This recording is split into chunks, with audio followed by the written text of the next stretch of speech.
Halo semua, selamat datang di channel kami Jurnal Kriminal bersama saya Atika Hawalo. Bagi anda yang menyukai pembahasan tentang kasus-kasus kriminal, kami sengaja membangun channel ini untuk anda. Jangan lupa untuk mendukung channel kami dengan cara subscribe, like, komen, dan share ke media sosial yang anda punya.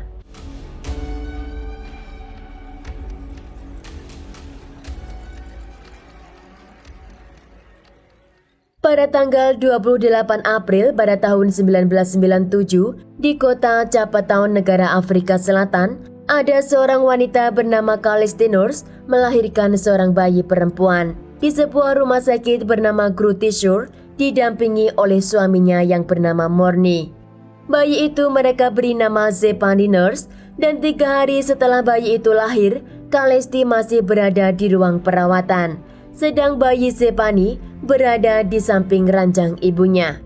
Menurut Caleste, sebelum dia tertidur, dia didatangi oleh seorang perawat yang menenangkan bayinya sedang menangis. Namun tidak lama kemudian, Caleste dibangunkan oleh seorang perawat dan menanyakan keberadaan bayi Zephanie. Di momen itu, Caleste baru tersadar jika bayinya telah dibawa orang. Setelah pihak rumah sakit tidak menemukan bayi Zephanie, mereka langsung menghubungi pihak kepolisian.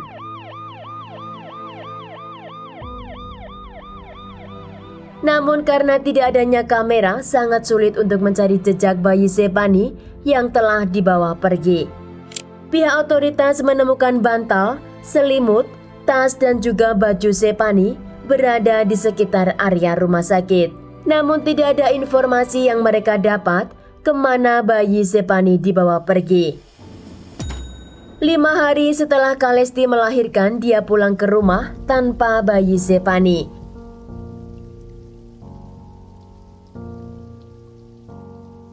Caleste masih tidak percaya jika bayi yang baru saja dia lahirkan hilang dari pelukannya. Caleste masih berharap jika itu hanya mimpi buruknya dan suatu hari nanti dia akan terbangun dengan membukakan pintu untuk bayinya diantar pulang. Namun selama 16 tahun pencarian terhadap bayi tersebut, tidak ada jejak atau informasi tentang keberadaan bayi Zephanie. Walaupun Zephanie tidak berada di tengah-tengah keluarga itu, Caleste dan suaminya masih terus merayakan ulang tahun Zephanie pada tanggal 28 April.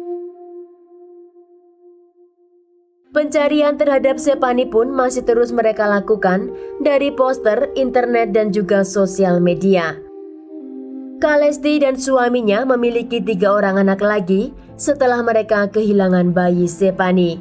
Dan ketiga anak itu mereka beri nama Cassidy, Micha, dan Joshua Nurse.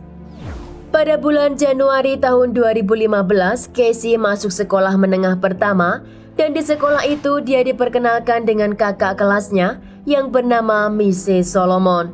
Setelah mereka bertemu, semua teman dan guru di sekolah itu mengatakan jika wajah mereka bagai pinang terbelah 2. Dari pertemuan pertama mereka sangat dekat, bahkan Missy mengatakan ada suatu koneksi yang tidak dapat dia ungkapkan. Akhirnya mereka mengambil foto selfie dan menyimpannya di handphone mereka. Sesampainya di rumah, Missy menunjukkan foto selfie itu kepada ibunya yang bernama Lavona. Lavona mengatakan jika Missy sangat mirip dengan teman sekolahnya itu. Beda dengan tanggapan Caleste dan Morne ketika melihat foto selfie itu, mereka sangat syok dan terpukul karena mereka tahu jika Zephanie masih berada di samping mereka. Zephanie seumuran dengan Missy, dan kemiripan foto itu membuat Caleste sangat menderita. Dengan derayan air mata, Caleste menyuruh Casey untuk menanyakan kepada Missy apakah dia lahir pada tanggal 28 April pada tahun 1997.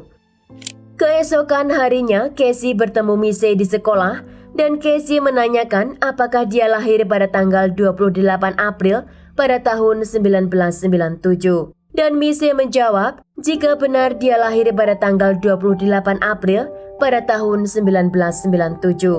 Namun mereka berdua tidak tahu apa maksud dari pertanyaan itu, dan mereka pikir itu hanya pertanyaan yang biasa dan juga normal.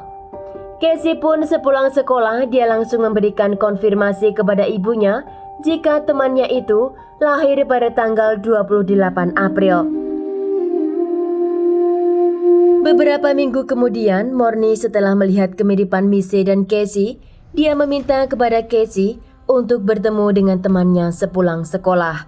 Dan hari itu Mise bertemu dengan Morni di sebuah restoran hanya untuk sekedar mengobrol. Setelah pertemuannya itu, Morni langsung mendatangi kantor polisi untuk menyelidiki riwayat Mise atau bayinya yang hilang 17 tahun silam. Polisi pun memulai investigasi dan mendatangi rumah Lavona, dan di sana polisi meminta keterangan dan bukti atas kelahiran anaknya yang bernama Mise. Namun setelah ditelusuri, polisi tidak mendapat catatan yang jelas jika Mise adalah anak kandung mereka. Hari itu Mise berada di kelas dan tiba-tiba dia dipanggil oleh seorang guru untuk datang ke ruang direktur. Di ruang itu, Mise disuruh mendengarkan cerita jika ada bayi yang telah diculik saat berusia 3 hari. Dan bayi yang terculik itu bernama Zephany Nurse. Mise masih tidak paham kenapa orang di ruangan itu menceritakan bayi yang terculik. Hingga salah seorang dari Departemen Social Service mengatakan jika bayi yang terculik itu adalah dirinya. Mise sangat shock dengan apa yang mereka katakan karena selama 17 tahun dia hidup dengan ayah dan ibunya, semua dalam keadaan yang sangat harmonis. Bahkan Mise mengatakan jika ayahnya adalah superhero dan ibunya adalah Wonder Woman, kedua orang tuanya itu sangat menyayanginya. Di situ Mise mengatakan jika kemungkinan ada kesalahpahaman karena bayi yang terculik itu lahir di rumah sakit yang bernama Grootsure, sedang dia lahir di rumah sakit lain seperti yang tertulis di akte kelahirannya. Di sana orang dari Departemen Social Service menunjukkan jika tidak ada catatan kelahirannya di rumah sakit yang dia sebutkan di akte kelahiran. Lalu pihak departemen akhirnya menyarankan kepada Mise untuk melakukan tes DNA. Mise menyetujui untuk dilakukan tes DNA, namun Mise terus meyakini jika mereka telah melakukan kesalahan. Dan dia sangat yakin jika tes itu pasti akan mendapat hasil yang negatif. Beberapa waktu kemudian, Departemen Social Service menghubungi Mise dan mengatakan jika hasil tes itu benar-benar positif. Mise saat menerima kabar itu, dia tidak tahu harus berbuat apa dan dia sangat takut kehilangan orang yang selama ini telah menjaganya. Mise juga diberitahu oleh pihak kepolisian jika hasil tes menunjukkan positif, dia tidak boleh tinggal di rumah penculiknya. Namun saat itu Mise memohon kepada semua orang untuk memberinya waktu selama 3 bulan hingga di hari ulang tahunnya yang ke-18 tahun agar dia bisa mengambil keputusannya sendiri. Setelah terungkap identitas Mise, Lavona dan suaminya yang bernama Michael ditangkap dan dipenjara karena telah melakukan kejahatan penculikan selama 17 tahun.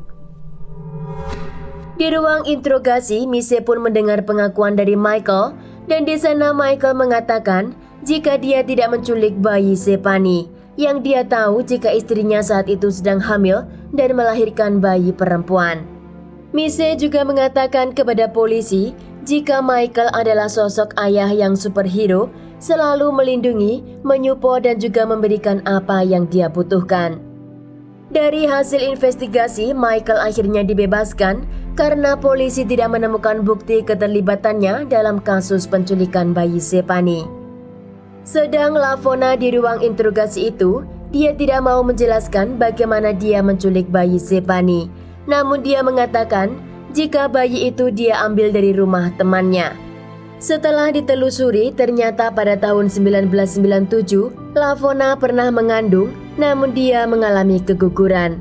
Karena dia sangat menginginkan anak, akhirnya Lavona meneruskan kondisi perut besar dengan menggunakan bantal. Dan di saat ada kesempatan, dia masuk ke dalam rumah sakit dan mengambil bayi Zephany. Setelah mendapat bayi, Lavona mengatakan kepada keluarganya jika dia baru saja melahirkan bayi perempuan di sebuah rumah sakit. Dan anak itu dia beri nama Mise Solomon. Setelah kasus itu terungkap, ternyata keluarga Mise dan keluarga Kalesti hanya berjarak sekitar 5 kilometer. Menurut Mise, sewaktu dia masih kecil, dia sering bermain di ladang yang berada tepat di depan rumah Kalesti, yaitu ibu kandungnya. Setelah Zepani atau Mise berusia 18 tahun, dia pindah ke rumah orang tua kandungnya. Namun tidak berapa lama, Zepani berubah pikiran karena menurut Zepani, dia tidak merasa nyaman hidup dengan keluarga yang baru dia kenal. Maka Zepani atau Mise memutuskan untuk tinggal bersama Michael yang selama ini telah membesarkannya. Zepani juga berniat untuk mengubah namanya dengan nama yang diberikan orang tua kandung. Namun karena sudah terbiasa dengan panggilan Mise, dia masih sedikit keberatan. Persidangan Lavona terjadi pada bulan Agustus pada tahun 2015 dan di persidangan itu terdapat beberapa saksi. Dan salah satu dari mereka mengatakan jika dia melihat Lavona dengan baju seragam perawat dan menggendong bayi dari ruangan Kalesti.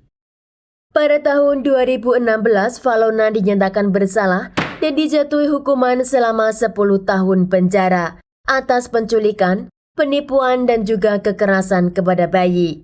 Selama Valona di penjara, Mise berusaha membujuk untuk menceritakan apa yang sebenarnya terjadi. Namun Valona memilih tutup mulut dan menyimpan rahasianya untuk dirinya sendiri. Kisah penculikan bayi Zepani ini diangkat dan ditulis di sebuah buku yang berjudul Two Mothers and One Daughter. Buku ini dirilis pada bulan Agustus pada tahun 2019, ditulis oleh Joanna Joel. Sekian kasus hari ini, jangan lupa tinggalkan like dan komen. Jika Anda tidak keberatan, klik tombol subscribe untuk mendukung channel kami. Terima kasih saya ucapkan kepada Anda para subscribers. Sekian, sampai jumpa di kasus berikutnya.